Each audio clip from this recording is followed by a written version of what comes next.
ढेंकीकुट BJP सदस्यता अभियान में सामिल हेले सांसद अनंत नायक। ढेंकीकुट पंचायत लंगड़कंटी टिकिरा और ढेंकीकुट ग्राम में प्रति बूथ रे बीजेपी सदस्यता अभियान में सांसद अनंत चरण नायक सामिल होते।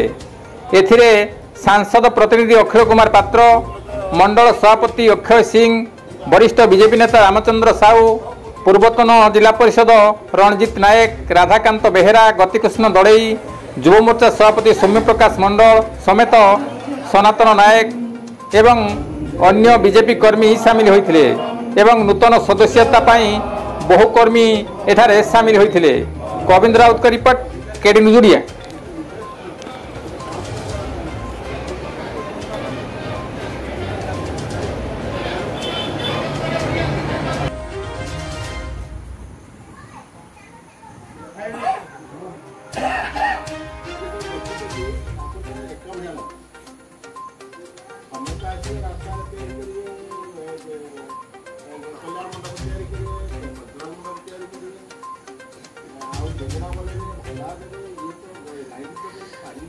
ये तो